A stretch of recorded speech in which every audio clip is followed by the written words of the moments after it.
Millionaire's widow found living in a dirty old trailer. When they looked inside, they were shocked.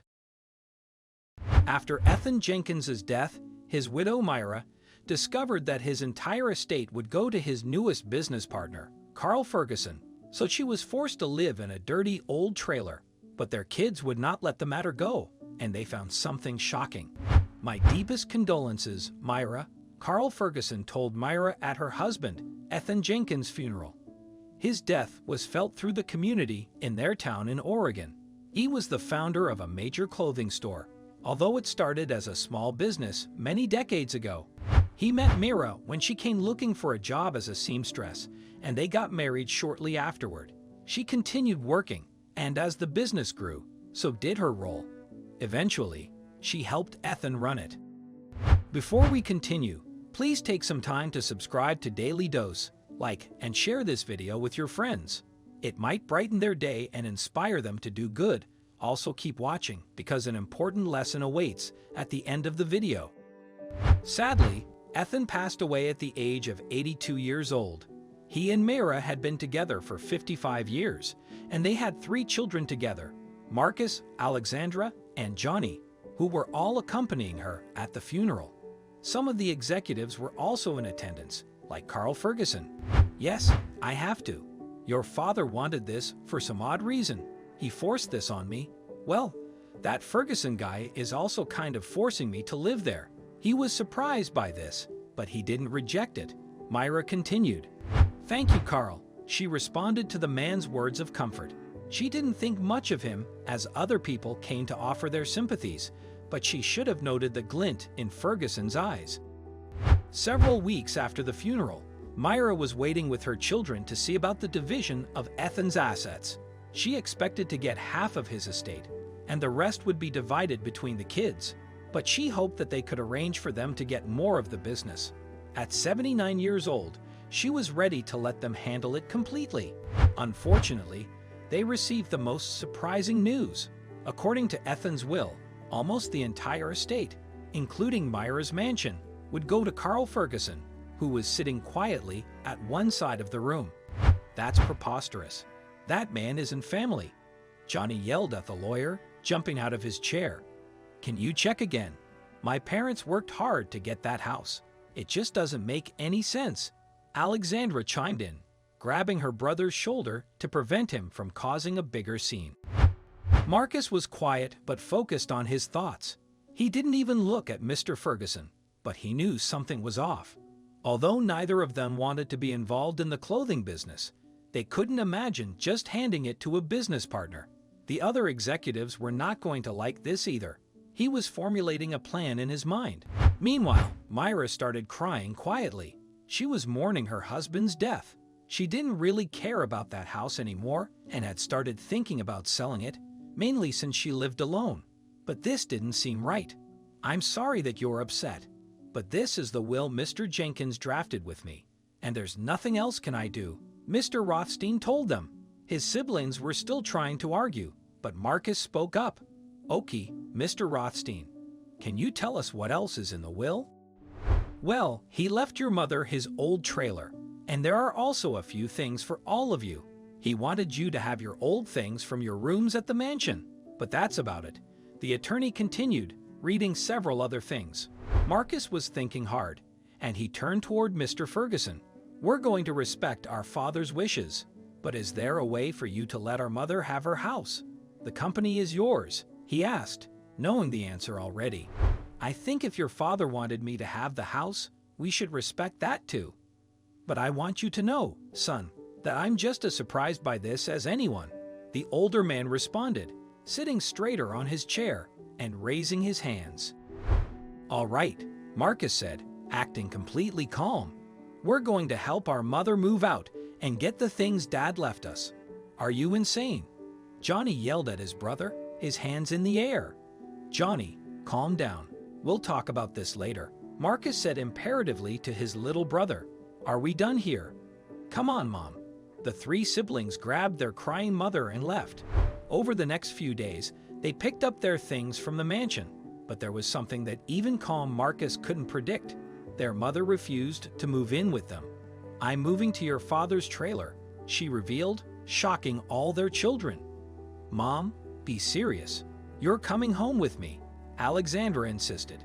"You'll help me with the kids, and we'll build an in-law suite for you as soon as we can." "No, your father left me the trailer, and that's where I'm going to live from now on," Myra stated. "Now, drive me there." "Mom, no. We haven't even seen that trailer in years. It's probably dilapidated." Johnny echoed her sister's sentiment and tried to make her see reason. "You don't have to live there just because you've been forced out of your house." "Yes, I have to. Your father wanted this for some odd reason. He forced this on me. Well, that Ferguson guy is also kind of forcing me to live there. He was surprised by this, but he didn't reject it," Myra continued, and there was nothing her children could do about it. Alexandra drove her to the trailer located in a rented lot near the sea where their dad used to fish. They opened the rusty door, which creaked loudly. Inside, they were assaulted by a cloud of dust. The air smelled stale and fishy, and although they had not used the place in years, there were dirty dishes in the sink. "No, Mom. No, we're going to my house now," Alexandra stated once again, trying to push her mother out of the house, but the older woman stayed planted, and even at her age, her daughter couldn't move her. "You can't do that. I have to live here. I have to. Your father wanted me to," Myra wailed and started crying again. Alexandra led her to the dirty old bed and sat down with her. She had no idea why her mother was being this obstinate, but she couldn't do anything but support her now. None of this made any sense. She couldn't imagine why their father had given away everything they worked together to build. "Please, Alexandra, I'm forced to live here now. This is in my name," Myra stuttered through the tears, and Alexandra placated her. "Ugh, fine. But we're going to clean this place up immediately and make it pretty. Would you let me do that?" her daughter said kindly. She hugged her mother tightly, and Myra nodded into her shoulder. Meanwhile, Johnny and Marcus were back at the mansion, and they were waiting for a moving truck to take their things from their old rooms. Carl Ferguson was there, trying to act like the kindest man to them. And finally, Marcus got his chance to try something. "Oh," he snapped his fingers. "I left something in my room. I'll go get it quickly." "I'll go with you," Carl stated, but Marcus gave Johnny a look. They had previously talked about what he was planning to do. "Mr. Ferguson, what's going to happen to our parents' company? Are you expanding it? I believe Dad told us those were your plans," he interjected, and Carl turned with his eyebrows raised. He loved that topic and seemed pleased that Johnny had apparently accepted that he was the new owner. "Oh well, yes, we have plans for a European expansion." Meanwhile, Marcus went into the house, and instead of going to his room, he went into his father's office, hoping that Ferguson had no idea about the floor safe. It was his father's secret, and only Marcus, as the firstborn, knew about it. He opened it and had little to no time at all, so he grabbed all the papers he could find, closed the safe, and went to his room for a final box he had left there on purpose. "Okay, we're ready," Marcus said, maintaining a poker face as he walked outside and saw the moving truck finally arrive. They helped get all the stuff into the truck, said goodbye to Ferguson, who looked cheerful, and left. Soon after, they gathered at Marcus' house and sifted through the documents, finding exactly what they had been looking for. "We've got them," Johnny cheered, pumping his fist. "Well, we don't know that yet," Marcus stated and called his lawyer. They had meetings with some of the other executives at their father's business, who were just as baffled to discover who the new owner was. And finally, they called the police after a few days. Alexandra, her children, and Myra cleaned the trailers for days.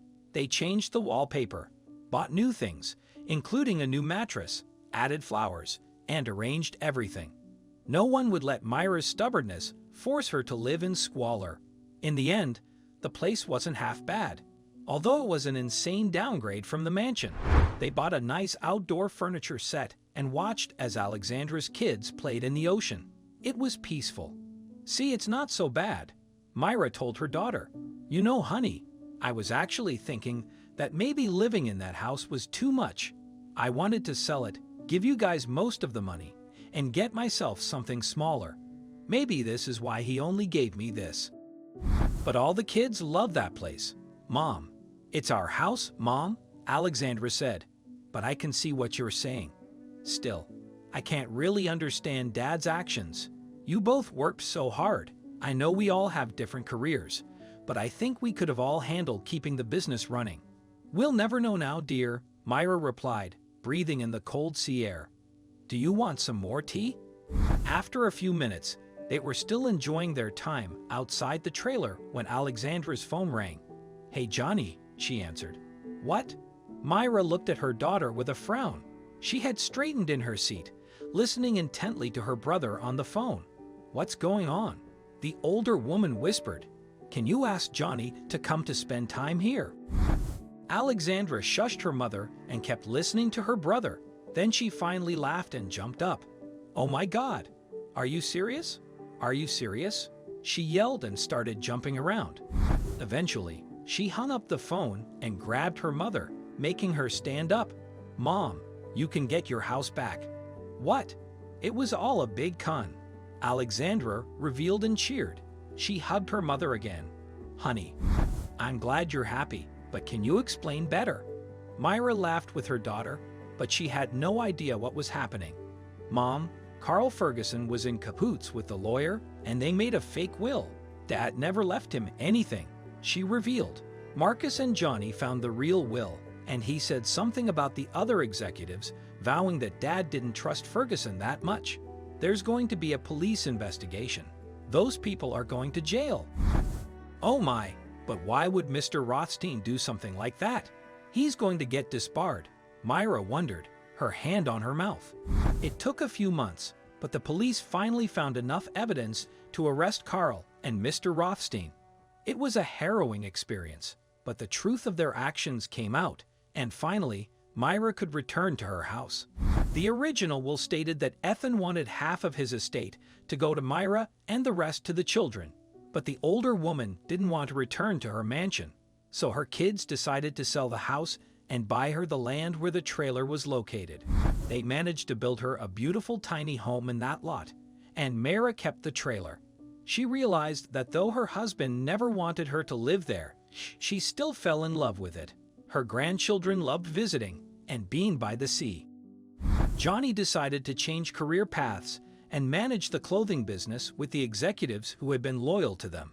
Everything seemed perfect, and Myra did not regret what happened. Maybe this was meant to be Alexandra, Myra told her daughter one day during a family barbecue at her house. Don't be silly, Mom. That man wanted to steal everything you created after years of work, her daughter scoffed. Sure, but maybe fate had no other way of showing me that I needed to live by the sea. Myra continued, smiling at her daughter. Fate is weird then, the younger woman said, grabbing the plates to finish setting the outdoor table. Myra wholeheartedly agreed. What can we learn from this story? Trust your children with your will and let them know your plans. Ethan Jenkins should have discussed the will with his kids so they wouldn't be caught by surprise by a fake will. It's always best to be open about these matters.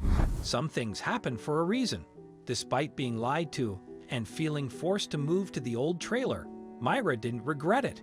She believed it was fate that brought her to the home she eventually loved.